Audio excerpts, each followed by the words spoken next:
On November 1st, 2008, I began reading my first Russell book, The Secret of Light, by Dr. Walter Russell. Upon checking just a few weeks ago, in conversation with my dear Lori, I realized, having always signed the books I read, that it would be 11 years to the day that I started this book, and am now here speaking to you this November 1st. Talk about synchronicity. The entire move began on November 1st, 1 year ago. It is fitting that we should be having our grand opening this day.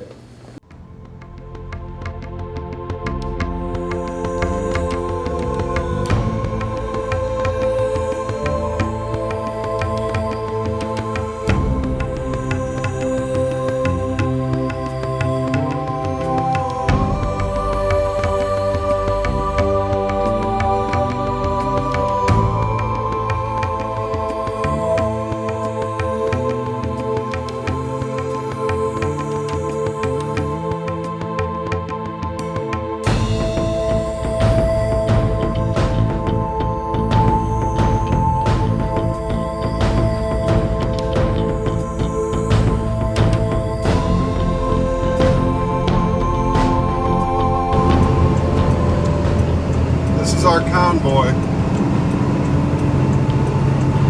I'm in the big truck here. Howdy. A couple big old Mark Twain heads in the back of that pickup, which is my pickup that I bought for traveling for the USP. Got 5 of us in our convoy. We're moving to the new location, 518 West Main Street in downtown Waynesboro, Virginia.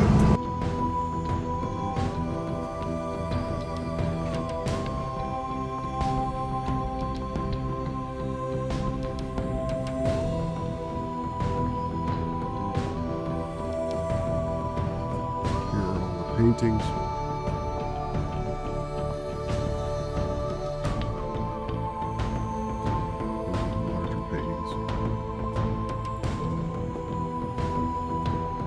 Pretty much filled this first level area and the sublevel.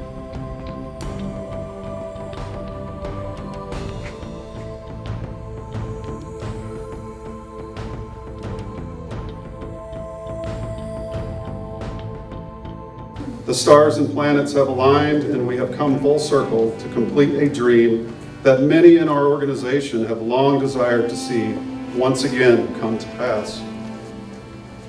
Great art deserves an audience. Inspiration is best shared. And we intend as an organization to inspire our student body, our neighbors in business, our community, to contribute to the uplift of humanity as a whole and hold true to the virtuous life path good character affords. From 1948 to 1998, the university occupied historic Swannanoa Palace as a world cultural center for the arts and to display the incredible legacy of Dr. Walter Russell. Founded by Dr. Walter and Leo Russell, the university's primary mission was to teach the science of man and the purpose of man's soul to the world at large. After 70 plus years, more than 5 million students worldwide have studied these teachings in an effort to unfold their inner genius through character building and self-unfoldment. To this day, the university is shipping over 4,000 orders per year around the world to people eager to learn what the Russells had to teach, primarily universal law, living philosophy, and natural science. Our goal at the university is to continue assisting in that mission. In times such as these, the world needs inspiration.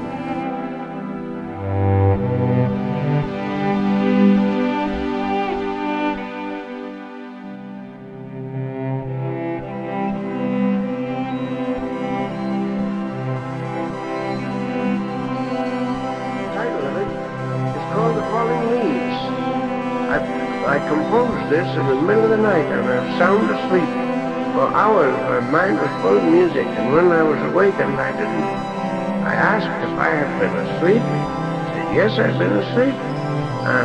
But nevertheless, this theme was as clear in my mind as though I'd been wide awake thinking it. I went to the piano and played it. That night I played it for some of my students. Came here, one of them said it sounded like falling leaves, so falling leaves it is.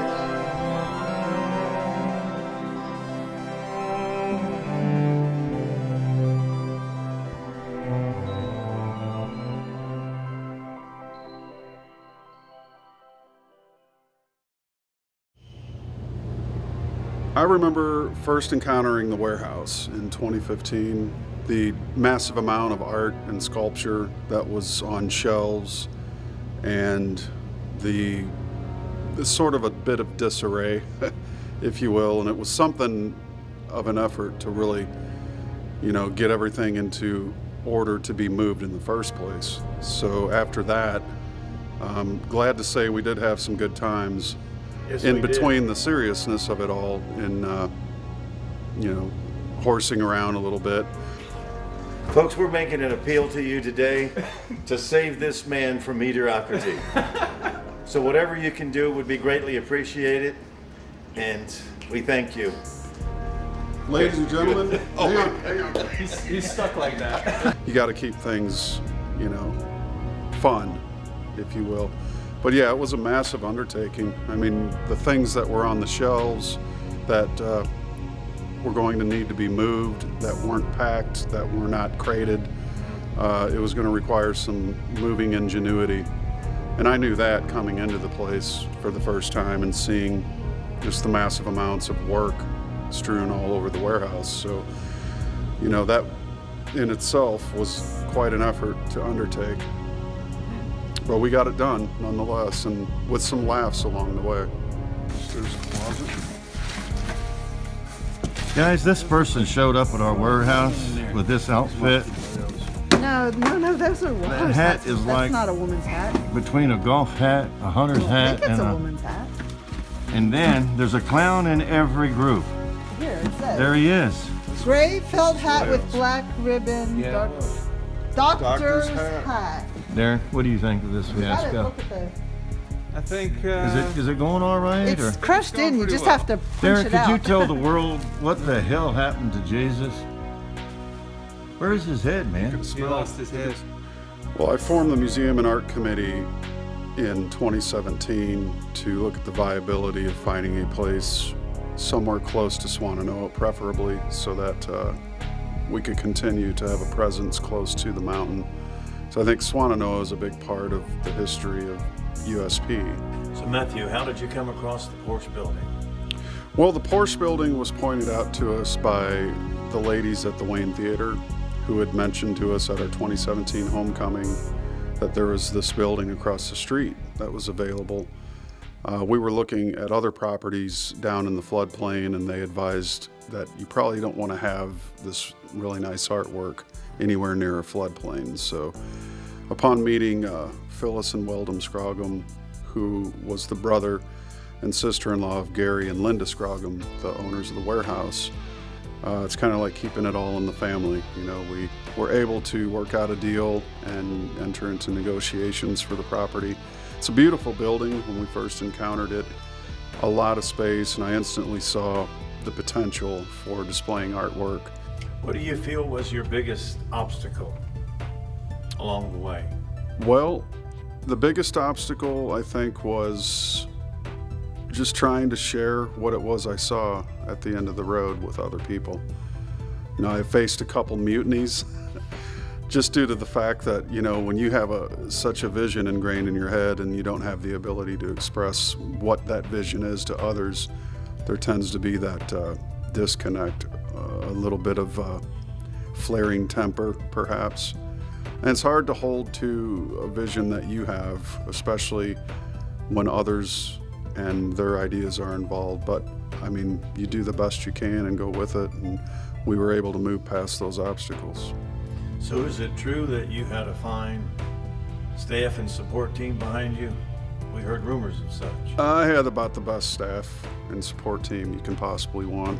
Definitely the best volunteer I ever had in you, John. So, Cool. and if it weren't for all the laughter, and the fun times that we made of it as well, it probably would have been more than any of us could have bared. But we did great with what we had. Awesome.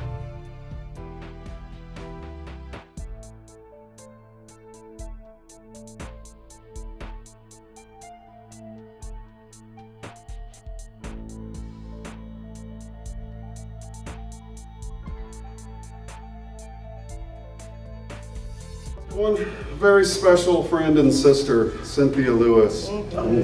As our longest serving employee, Cindy is like a warm wind in the sails. She brings that much needed and tireless work ethic with her wherever she goes. So Cindy, tell us about the move from 178 Russell Way down to the new location. Well, I think it was really wonderful because I really do love the new packing area in the museum. And it's a lot easier, it's a lot more organized, and I love it. And I love that we made the house into a home. It's so much nicer now up there. And I love working out of the museum. It's very inspirational. When the going gets tough, Cindy says, let's go. What is the hardest thing you remember about this entire move?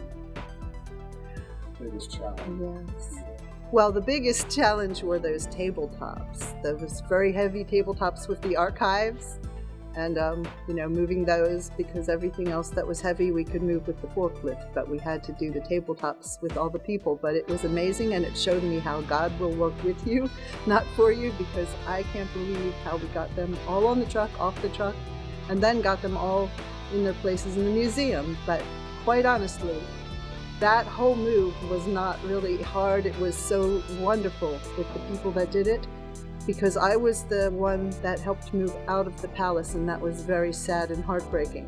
So honestly, the move from the warehouse to the new museum was all uplifting and joyful.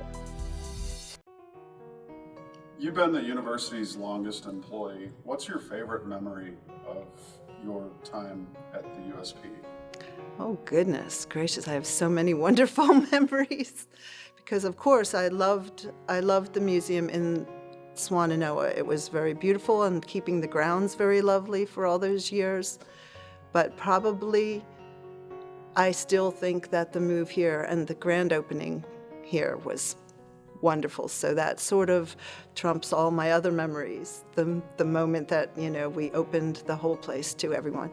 And on a very personal level, my little display of Leo and Walter's clothing and personal things is my favorite thing here. And also putting the books on the library shelves. All Russell books on the shelves got me to know them more personally. So I love that. I have many, many, many, many good memories. I'm very grateful to count you as a friend and co-worker in this massive effort of preserving the Russell legacy. I could not have done this without you, and you are truly an inspiration to me. We love you. John Bonsall. What does one say of John Bonsall? He's like a king in the throne right there. Assistant to the President, lead volunteer, and his lovely partner, Karen Burns, thank you for your unwavering support. What was the most challenging part of this entire move? Well, not having worked with you, Matt, before, and other than Jim, I hadn't worked with anybody else, and I'm thinking, oh boy, we got 7 personalities coming together. We're going to move all this stuff and coordinate it over a short period of time, and what you wanted to achieve. And I'm like, okay, I like the timeline, and you put everything together. So for me, I had to kind of just stand back and observe a little bit to see how you wanted things done and so on. And but the one thing that stands out for me in that move was how you wanted to make sure that everything we did was to preserve the artwork, make sure no mistakes, no breakages, whatever. And I truly respected that. I thought, wow, the message is in good hands here. So, but once we started working together and everybody could see who was doing what and how they were going to do it, I was like, okay, we got this. So, yeah, that was good. That was good. So, John, being that you actually set up every single display with me, we worked together as a team on virtually every display in here. What is your favorite display of all of them? Ooh, favorite.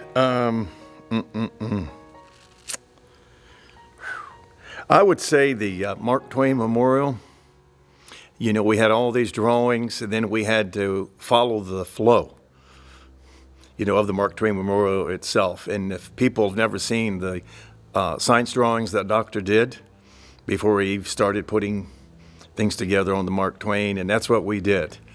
And putting those together in the sequence, you stand back. We looked at each other and we high-fived and said, yeah, we got this. But it was a lot of work. And then we started to get into our sync, and we didn't even have to speak to each other as we were hanging this stuff. We knew what each other was going to do in advance and so on, and it went well, beautiful. And so our grand opening, to see the success, the comments that people made, you know, you can kind of say to yourself, well, I guess we did okay. But I will tell you this, the one thing that I followed in all that we did together is keep hearing Leo say the word balance. It must be balanced. And that's what we followed. And I know you understood that, and I understood it, and that's what we worked towards, and it came together beautifully. So that was a lot of fun. A lot of fun in seeing that. When the message itself, when I say the message, I'm talking the artwork and so on. When we left the mountain, it broke my heart to know that, because Leo looked me in the eye one day and she said, Johnny, nothing in this building is ever to be changed or moved. It's complete, it's done as is. And then once I saw things, you know, get packed up, come off the mountain, it was just a heartbreaker. And to see us revise, if you will, rekindle, relive, bring this message back to this building, and to see what we have accomplished, you know, my heart has been warmed by that. So I'm glad to see it where it is now. And then moving forward, my God, man, we have, you know, yes. The sky's the limit. The sky is the limit with what we're going to do, and we're going to keep moving this thing forward. So, Excellent. you got it. Jim Porter, where are you, Jim? Aha. Operations Manager, Jim and his lovely wife, Jacqueline, thank you for your tireless dedication and many years of volunteer service to this organization. Jim was hired in July and conducts the most splendid tours of the museum. Jim, what do you recall as being the most difficult part of this entire move? Finding a building to move to. That was the greater challenge. That's what took the bulk of the time.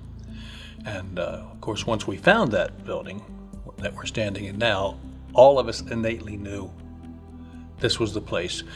And Jim, you were at the palace working for Leo from 1976 through 77. Correct. What is one of your fonder memories of that experience? That's easy. My fondest memories were the days that I would be able to take an hour to an hour and a half and walk around the woods behind the property with Mrs. Russell. They were teaching moments that still rise up in my memory and teach me to this very day. Jim, we all here share a vision for the future of USP. What is yours? Mine is the same as the Russells' vision as it was given to them. They were here to teach mankind as a whole how to awaken his inner genius and leave the barbarian age that we've been in behind. That's my goal. I'd like to thank a few more people, those whom I could not have accomplished any of this without their tireless dedication, help, and service to this organization. Darren Colomb, Chief Science Officer, thank you for all your hard work and assistance with this massive effort. Some great innovations in energy production are going to come from our Science and Research Department in the coming months and years ahead. So stay tuned for that, folks. Thank you, Darren. So Darren, you are USP's Chief Archivist. Tell us about the move of the archives and all the file cabinets. Yeah, so we had many fireproof cabinets that we had to move from the location at the guest house to the new location here, and it involved basically taking out every drawer of every cabinet, and some of them are filled with concrete, which is quite difficult to move even when they're empty. So it was a big project. It took Jim Porter, John Bonsall, and myself to actually physically move the cabinets, and then begin all the work of reorganizing, all the documents in the archives. So what is your favorite memory so far here at the USP? Probably finishing the science room and getting to see the entire display of his artwork for the first time. I don't think any of us have really seen all of the documents kind of laid out in a strategic way. So for me, it was just amazing to see it all under one roof. And Darren, ultimately, where do you see the future of the USP taking all of us? Well, I hope we can spread the message out there. I hope the people who are looking for something bigger and something to be involved in can find us and be called to it. And I think I would like to see Walter get some much deserved credit in the scientific world. That's my greatest hope. Michaela Presti, Operations Assistant Intern. My daughter, who was brave enough to follow me from Missouri to take an active role in the day-to-day operations of this organization. She has been a tremendous help. Thank you, Michaela. Initially, what made you become interested in the University of Science and Philosophy and the Russell teachings? Well, I was first introduced to it by my father, Matt Presti, who is the president currently. Third party. Yeah.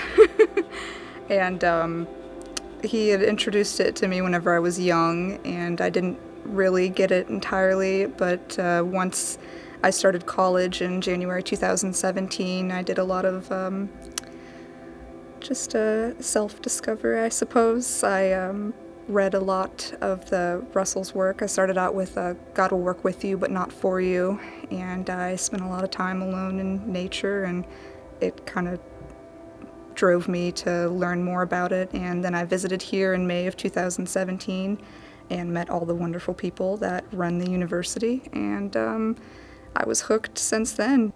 What is the most difficult thing about the move that you recall? I would say probably moving the Christ statue. He was in a very awkward position in the warehouse, and that is just the heaviest piece of statuary that we had to move. And we had to put ratchet straps underneath his shoulders and lift it with a forklift with a bunch of people around it guiding him so we did not drop him or damage the statue in any way. And that was beyond terrifying to watch happen. But that was definitely one of the hardest things that we encountered during the move, was moving that giant statue from onto the truck and then holding it in place and positioning it where it wouldn't fall over. And then the Four Freedoms too, of course, that giant box. Just about any big and bulky item was as difficult as can be. When you think of the future, what is your vision for the University of Science and Philosophy? I'm really excited for, since we have this museum open and we have this place where people can gather and we're going to have events, I think it's going to be greater than it's ever been. We have more opportunity, more marketing opportunity with the internet. They didn't have that back in the 70s and the 80s. And I think now more than ever the world really needs it, and it's going to be like a beacon of light in a really dark place. And so I'm excited for being able to help people, really help people. It's gonna be great. The mastery of the five fine arts that you see before you tonight stands as an example of the divinity in man expressed. As God expresses divinity through nature, man expresses God through art. We aim to continue the 70-plus-year-old mission and tradition of teaching the process of self-unfoldment through the study of the science of man to those who seek it. Our board of directors, William Cranwell, for your generosity in gifting this building to the university. Without you, none of this would have been possible. We are indebted to you. Thank you to you and Ellen both. Dr. Tim Binder, past president of the USP, couldn't be here with us tonight. Jim Haynes, our Vice President Secretary of the USP, and Tyler Moore, our Treasurer, long-term board members whose unwavering dedication is greatly appreciated. Thank you both for your many years of service to the USP. Richard Delaney. Richard, where are you? Ah, yes. Director for the Center of the One Heart, who helped carry the torch forward during our nearly 21 years in warehouse and storage captivity. Richard continued the homecoming tradition at Swannanoa through the One Heart organization and its members, for which we are thankful. Samuel Spiker, Sam, our newest board member, where are you? There he is. Hi, Sammy. Spike, whose unwavering support of the Russell teachings continues to this day. Thank you, Sam. A very special and dear friend and brother to my heart, our own chairman of the board and president emeritus, Mr. Michael P. Hudak. Michael is my mentor, coach, teacher, and a gem of a man. You are one of a kind, and I thank you from my heart for all of your support and guidance over these last few years in helping me with the birthing of this great legacy back onto the world stage. You, sir, are truly appreciated. Thank you. I might say one thing? Sure. Of course.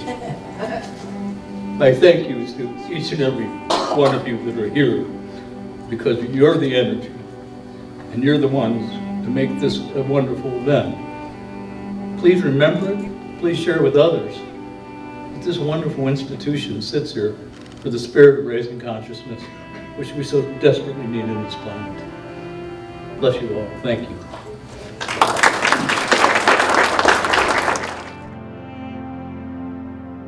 Ready? Yep. All right, it worked. I want to thank all of our wonderful donors, our great volunteers, and the student body who have unwaveringly contributed to the university over these many years. We could not have done this without you.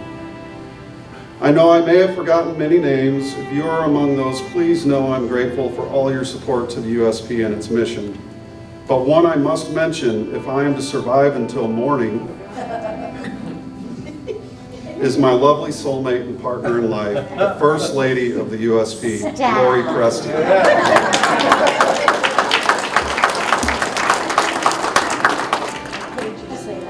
No, you didn't. U.S. President John Adams had his closest advisor, Abigail. You are my Abigail. If there was ever any truth to these teachings, then the extraordinary power of man-woman balance is proof positive that they not only work, but serve to guide those who live with balance to any end so desired. All things are possible with love. And from my own personal experience, your love, counsel, and advice helped make all this possible. Thank you, Lori. Finally, and last but not least, I would like to thank God, the Creator, for this opportunity to serve my fellow man. All things through you and with you are made possible.